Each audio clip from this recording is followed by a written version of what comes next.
I had best talk to Jap. I've listened closely to what you have to say, Poirot.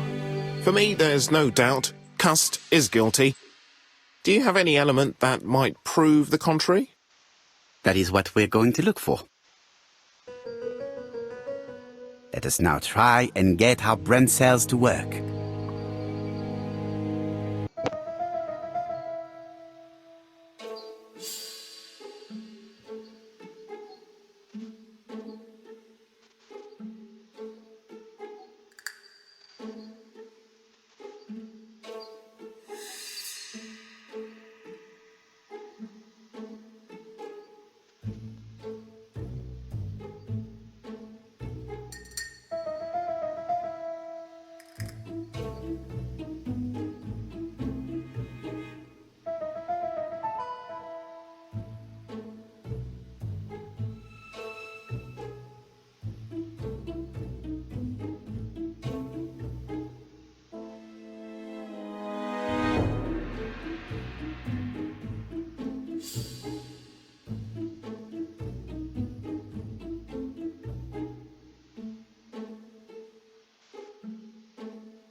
The evidence against Cust is overwhelming. His presence at the scenes, the knife, the blood-stained shirt, the ABCs in a box. C'est vrai. However, the blood Mrs. Marbury saw on Cust's shirt may have been his own. According to his medical records, he suffers from hemoptysis. The murderer cut Sir Carmichael's throat from behind, and the blood spurted outwards. You would expect the murderer's shirt to be stained on the sleeves, not on the buttonholes. Yet we see quite the opposite. You would expect the murderer to keep the newspaper articles about his crimes. But Cust's collection starts in Cheston, as if it discovered the case rather late. I agree it's troubling, but it doesn't change my mind. There's small details that we should be able to clear up by questioning Cust. When can you talk to him? Doncaster is sending him to us on the first train. Are they questioning him already? He says he can't remember a thing. It's plausible. Doctors say he suffers from absences and amnesia. Mrs. Marbury has confirmed this. He may have done the murders in an altered state. A familiar situation. It's not enough to clear his name. Dr. Thompson insisted that even if you don't know what you're doing, you never commit a murder without wanting to. Très intéressant. I shall remember that. Right. I'll go and examine the suspect's room. Chief Inspector, I took the liberty of removing a few clues to examinatum. All right, we'll discuss them tomorrow. In the meantime, I'm going to see if you've missed something.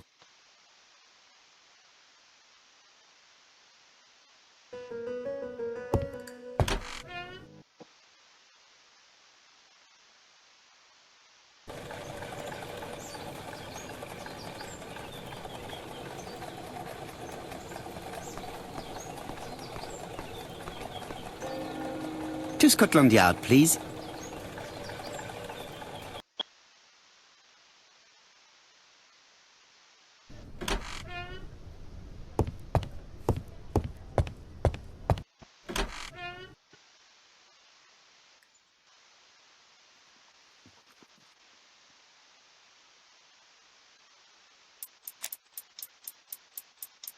This man is not in good shape.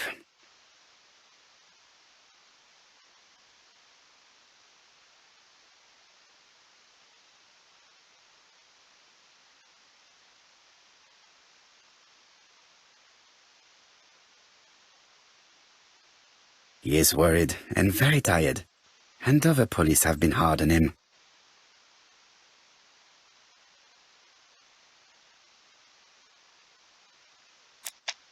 What do you want from me?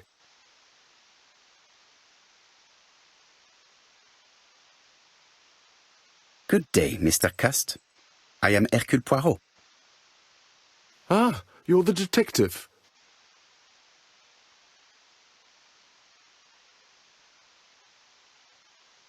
Why did you send me a letter before each crime? Why all these questions? When are you going to stop pestering me?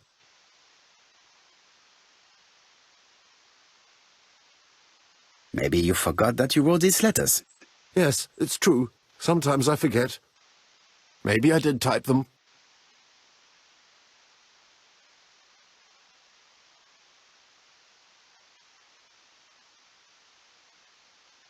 I do not believe that you are capable of murder, Mr. Cust. I hope not.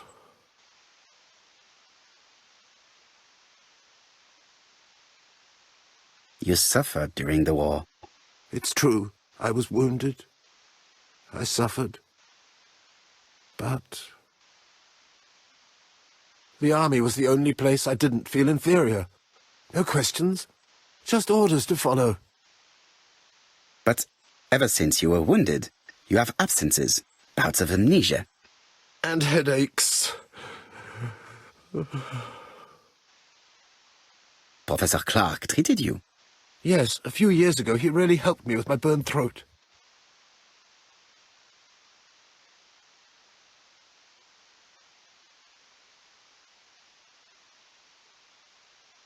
Of course, you never considered killing a doctor who took such good care of you. No, never.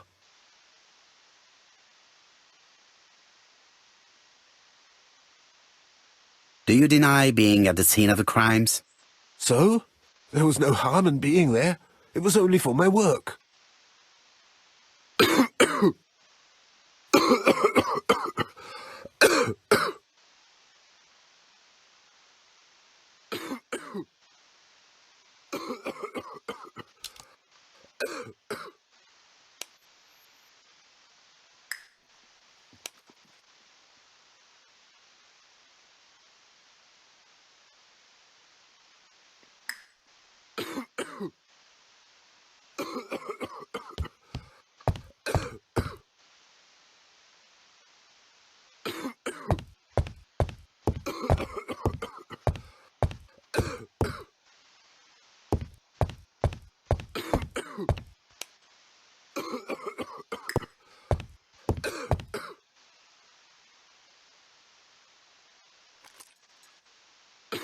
Take this.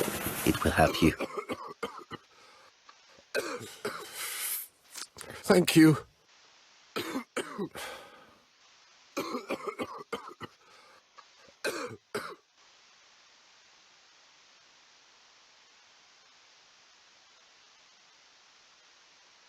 Oh, good God, my shirt is covered in blood again. Bon. I now know where the bloodstains Mrs. Marbury saw came from. Are you well enough to speak? Yes, I feel much better.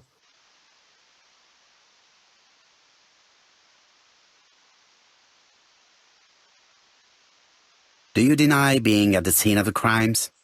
So? There was no harm in being there. It was only for my work. You were seen at all the crime scenes. Yes, I was. I travel a lot. But not for pleasure. I am terribly unwell in trains.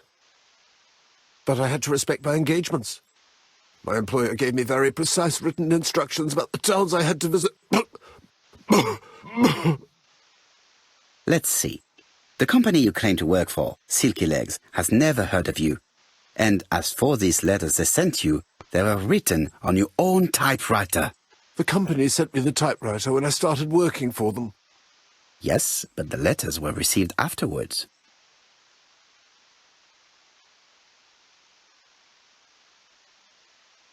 So it would appear that you typed them before sending them to yourself. I don't remember. Good God! I don't know what's happening to me. My head hurts terribly.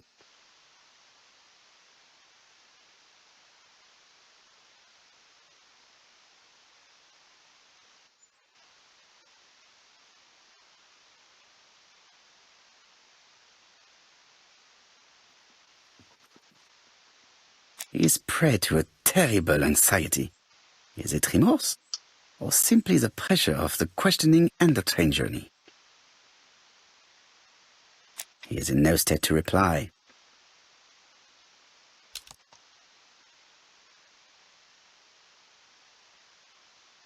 I know this medicine. It is a powerful sedative.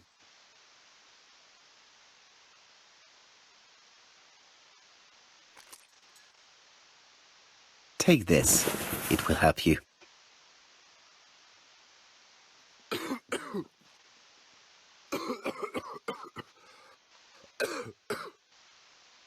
Oh, I think I'll be fine.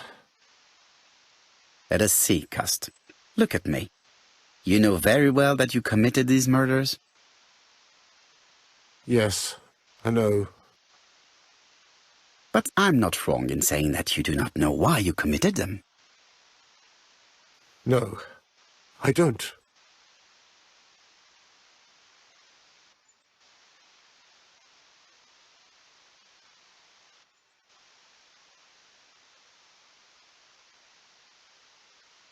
Let us leave Cust alone.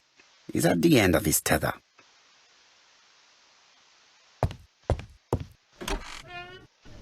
And what conclusions have you drawn? Plenty. It might help us to understand him a little better. Let us now try and get our brain cells to work.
I don't see any clearer than before.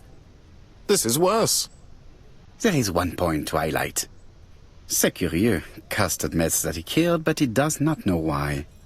What did Dr. Thompson say? Even if Cust killed while in an altered state, it still must have been his deepest desire. He must have had a motive. Let's keep it simple. Never mind his motive. He confessed. But you see, he can confess to anything and everything. He denied the murders and then he confessed to them. He confirmed that he never typed the letters. Then, with great ease, I managed to get him say quite the opposite. Come on, he behaved like a guilty man. He lied to his landlady. Because deep down he believes himself guilty. From the papers, he noticed that he had always been at the scene of the crimes. He must think that he killed and then simply forgot what he had done. How can you be so sure? Let us look at his psychological profile. You will understand my point of view. Let us now try and get our brain cells to work.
You see?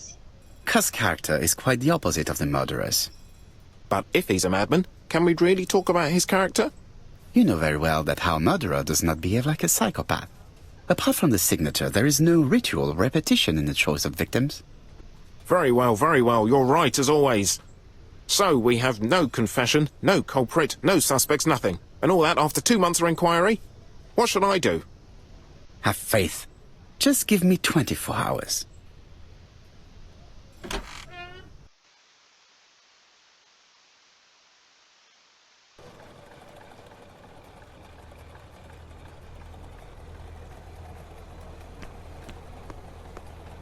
To Whitehaven, please.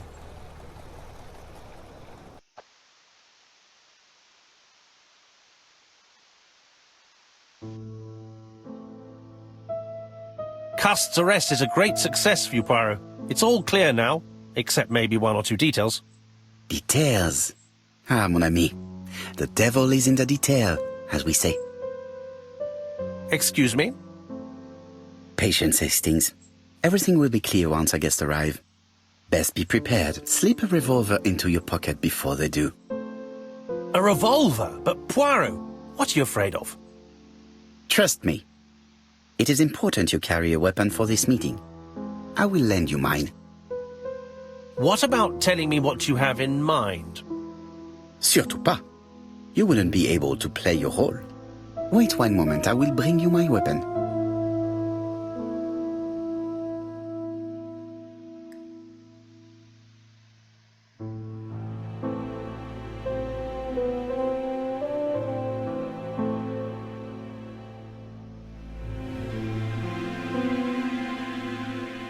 Churston, Devon, population 500 inhabitants. Hourly of trains. London, Churston. Trains of evening. London, 6:45 p.m. Newton about 11 a.m. Churston, 11:45 a.m. London, 11:45 p.m. Newton about 6:08 a.m. Churston, 7:15 a.m.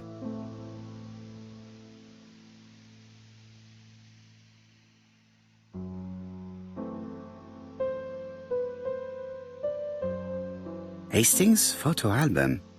He is very proud of his bag.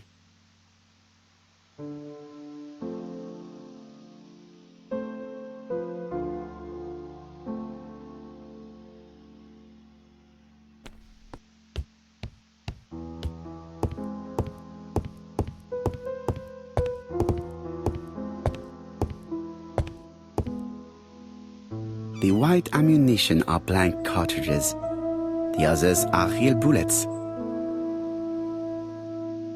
I have to choose the type of bullets to load. The revolver is loaded with real bullets. I still have time to choose blanks.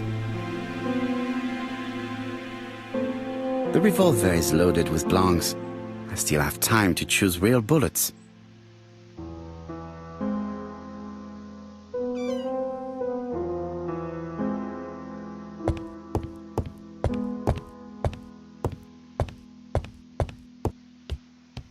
What about telling me what you have in mind?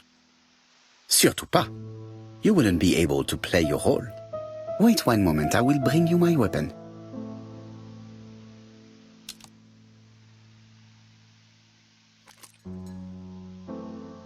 Voila, I entrust you with my weapon. It has hardly been used, it is almost new.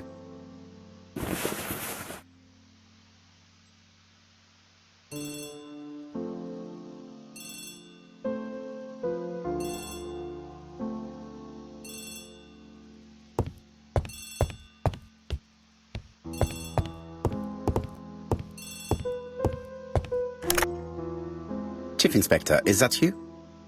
Yes. Sorry, but we haven't found anything. Have you checked the typewriter? And the packaging, the letter, and the ribbon reel. We've only found prints left by Cust and his landlady. Well, never mind, I shall make do. So, are you still going to hold your meeting? Of course, Chief Inspector. I can hear my guests coming up the stairs. Why have you brought us here, Mr. Poirot? Since Cust's arrest, I thought it was all done and dusted. Miss Gray formally identified him, as well as Miss Barnard. Yes, and the stockings he saw drove the same brand as the ones found at my aunt's. This is all true. However, a case is not closed if some questions remain open.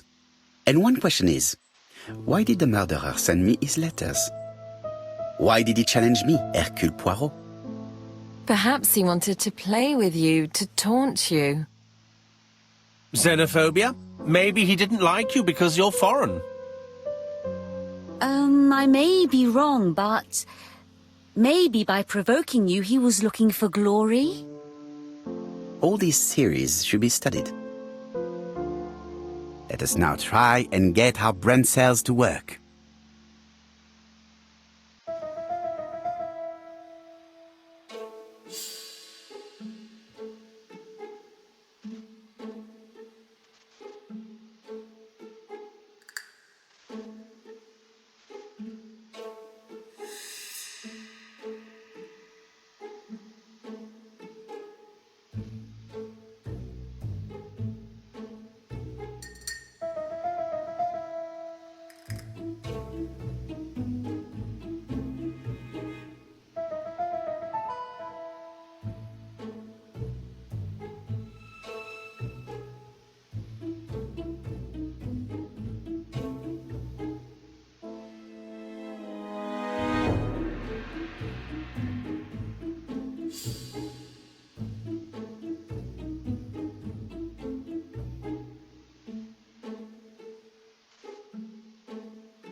Is everything clear now?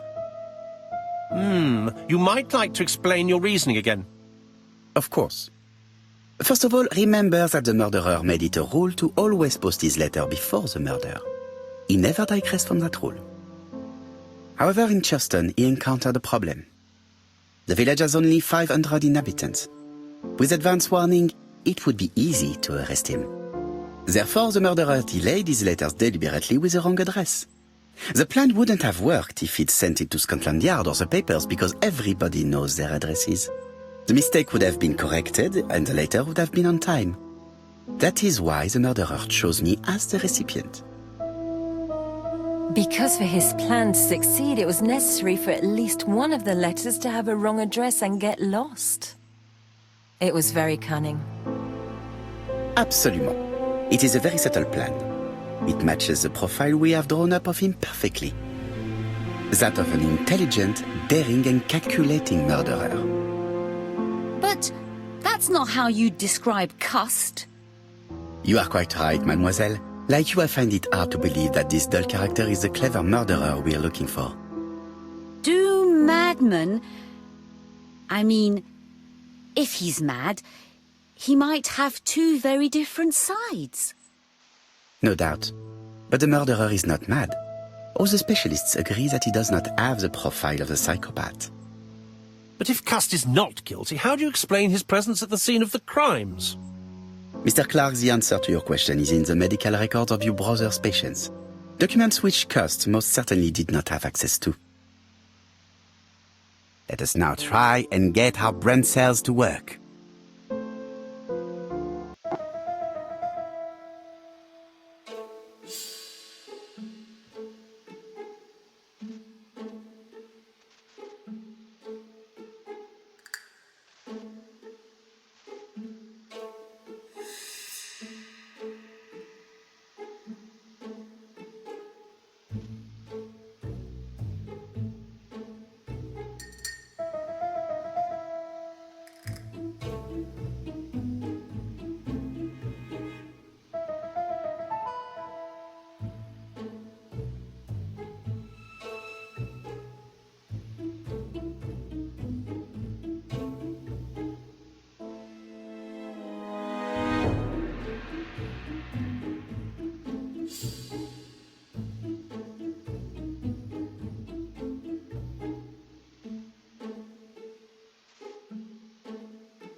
Dr. Clark's patient's records provided a very useful list of potential victims, sorted by alphabetical order. The killer definitely used it, explaining the fact that all the victims were former patients of the doctor. It is this fact that clears Cust once and for all, because he never had access to these records. So how did he happen to be at the scene of the crimes? Either the murderer sent him there, or Cust was following him closely. Cust's highly suggestible nature leads us to the second hypothesis. The murderer was manipulating him. He systematically sent Cust to the towns where he was going to strike, so that the suspicion would land on the poor man's shoulder. That's evil. What sort of killer could have such a plan? And what would he gain from 3 completely different murders? Indeed, it seems unlikely that the same murderer committed all the crimes. What should we take from that?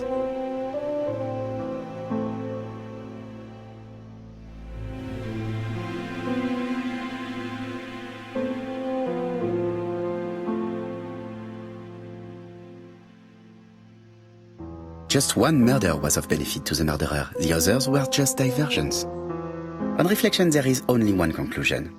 The murderer killed once out of interest and twice to divert our attention. This reasoning points at 2 potential culprits. Franklin Clark. Donald Fraser? Yes, mademoiselle. That's good thinking. Mr. Fraser may have killed Betty out of jealousy. Mr. Clark may have killed his brother in order to inherit his large fortune. Both have a motive. But Donald did not have access to Dr. Clark's records. Please allow me to disagree with you, mademoiselle.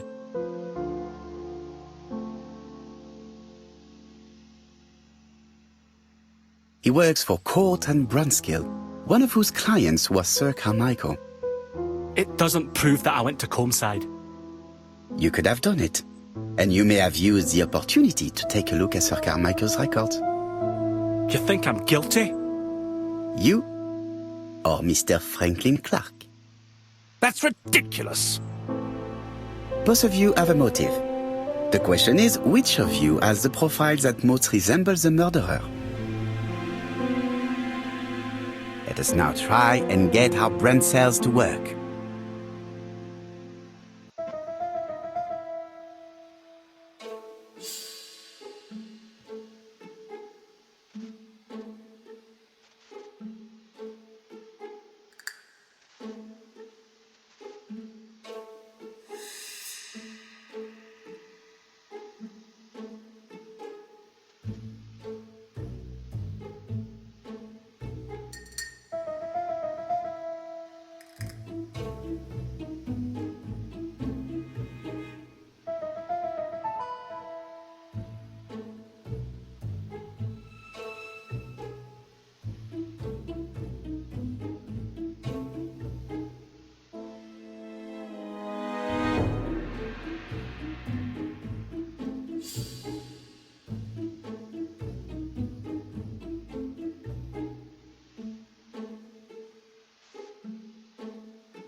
Ladies and gentlemen, Donald may share many character traits with the murderer, but he does not have his cold indifference. He has a temper. It is hard to imagine him planning anything. Also, jealousy is his motive, and crimes of passion are rarely planned. Right, I suppose it's my turn to be subjected to the same scrutiny. Absolument, Mr. Clark. Let us now try and get our brain cells to work.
As you have all seen, there is a disturbing similarity between Mr. Clark's profile and that of the killer.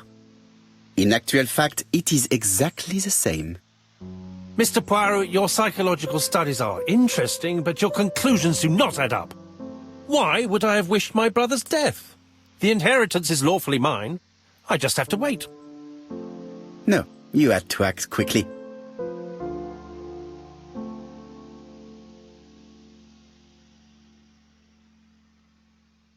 Because you are incapable of waiting. Really? Well, I am no murderer. You presented him as being a cold and patient schemer. Certes, normalement. But Lady Clark's imminent death precipitated events. Mademoiselle, although you haven't been telling the truth, there is no doubt in my mind that you would have found a way to marry Sir Carmichael after Lady Clark's death. For you, Mr. Clark, it was a disaster. If Miss Grey had children by your brother, you would not have inherited a thing.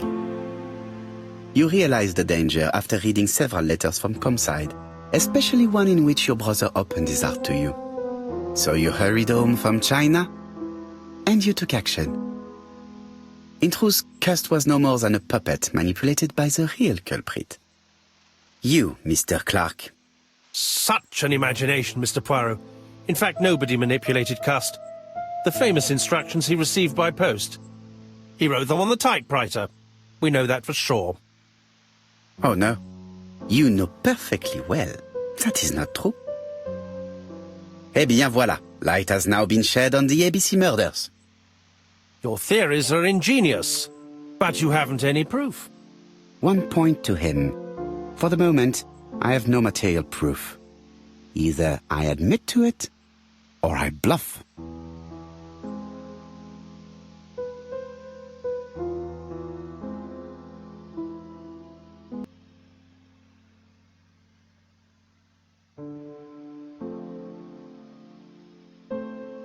Proof is easy to find now that we know where to look. You have nothing on me. You're bluffing, Mr. Poirot. Come on, Thora, there's nothing for us to do here. Don't touch me. Thora! I understand why you never wanted to lend me your new typewriter, and why you were searching through your brother's things. And the hole you dug on the moors. What did you hide there? The knife you used to kill your brother? All right. Well played. I lose. The game's up.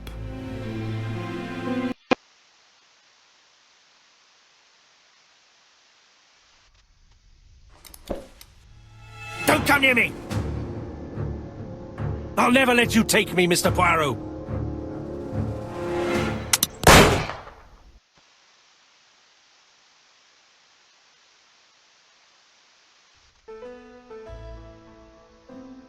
I'm sorry, Mr. Clark, there is no easy death for you. I expected your reaction, so I used blanks. I'm sorry, mademoiselle, but your second chance has been lost. Franklin Clark will never inherit his brother's fortune.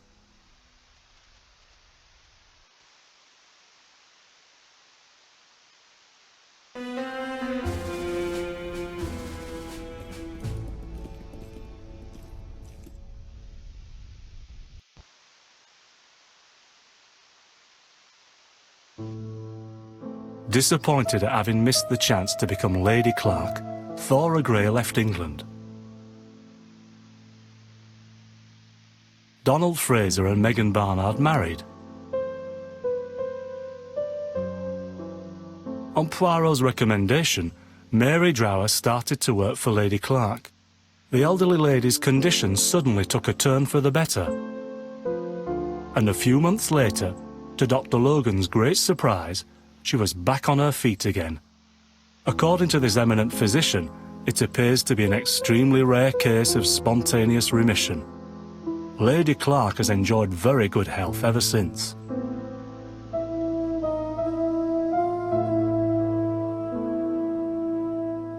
Journal of an Innocent, the incredible story of ABC. As for A.B. Cust, after being advised by Poirot, he made a great deal of money by selling his story to the press. And as for me, and with business booming, the Black Swan has become the #1 tourist attraction in the whole of Yorkshire, even more popular than York Minster.